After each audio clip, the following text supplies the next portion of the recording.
Get that heart rate up. You're only at 146 here. Come on. Yeah. I came from a different time of fighters. You know, I started fighting in the 90s. I fought anyone and everyone, no matter what. I never turned down a fight. You got 15 seconds. 15 seconds. Come on. If I were to stop fighting right now, I could be happy with what I've done. I've done more than most people will ever do with their career. You gotta drop that heart rate.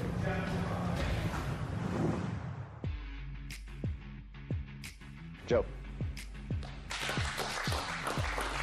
I was the first pick for a reason, and I'm gonna go show it.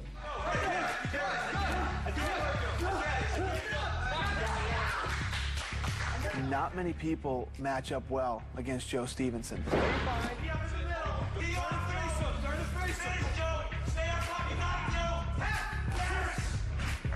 When Joe Stevenson gets you on the ground, you better be damn good, because there's not a lot you can do. Ladies and gentlemen, this next fight is the welterweight finals to determine who will be crowned the Ultimate Fighter. I was lucky enough to make it to the finale, season 2 of The Ultimate Fighter. I got to fight a good friend, Luke Kumo. Fighter final, you ready? Kumo, you ready? A six-figure contract is on the line, and here we go! He fought all 15 minutes, his heart out, and I was there in front of him fighting my heart out. Stylistically, I thought it was going to be an easier fight than it was, but when I got my hand raised and Dana gave me the Ultimate Fighter trophy, I felt like this is an amazing short-term goal, and now it's time to move on and to work hard for a title shot. Let's go! We are underway. Don't sit. There's a gas on his forehead. A great round 2 for Joe Stevenson. Daddy is a leg lock specialist, and they're especially dangerous right now while his legs are dry. Oh, he's got a guillotine, and it is tight. I wa- And he takes it back again. In this position, There's a good shot. was able to go and fight for the title in the UFC at lightweight division. I had to fight BJ Penn. BJ Penn is a personal friend. And he gets some big strikes delivered early. That was one of the best experiences of my life. I wouldn't take it away for the world. That's it. That's a round. BJ Penn. I learned so much about myself from that fight.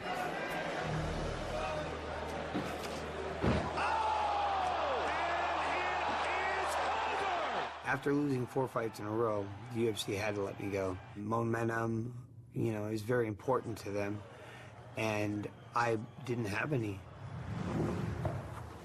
Sleep. I'm gonna play some pool. When I was fighting, I found my answers in a bottle.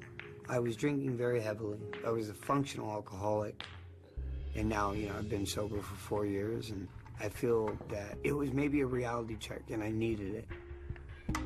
I believe a lot of people on this show are doing the redemption season because they want a chance at winning it. To me, the redemption is showing people what I can do sober. I'm here to do this for myself, to help my boys see that no matter what happens in life, that chance can still be there and that you can still work hard and you still can obtain your goals. People get one opportunity. I'm getting 2. It's, you know, just breathtaking.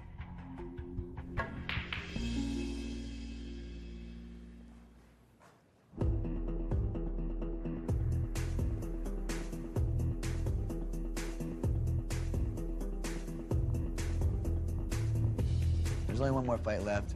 We're in desperate, dire need of a win. You know, it would suck to get clean swept by, you know, TJ's team. I'm gonna circle out big after you push me and throw a little kick.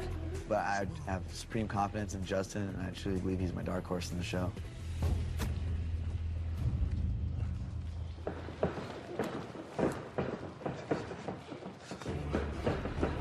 Yes.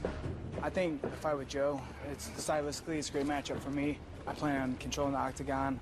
I think he probably has slowed a step, so I'm going to use my speed and my angles to try to hopefully land really good shots. You know, if I can put him down, I'll put him down. And finish cross. I see myself finishing the fight, whether it be, you know, by knockout or submission. Nice. Good, Shayna. Good, man. Yes. All day level changes, right? Coaching Joe Stevenson's a very unique situation, you know, an awesome opportunity. Not only is he a wealth of knowledge and something I can learn from, but he knows his body. He's been around the game forever. He's got 16 fights in the UFC. He's on the older end of athletes here, and he's got to listen to himself. He knows what's going to pique him to be his best. I think his strength conditioning work is really hard, but he's in really good shape.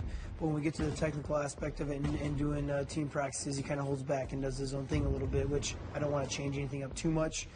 Add some tricks to his game, as well as he's going to add to mine, and you know, make it a happy family.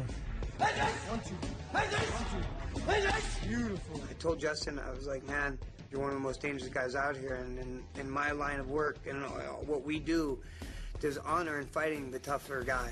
Beautiful, dude. Good push, man. To beat him, I have to dictate the pace.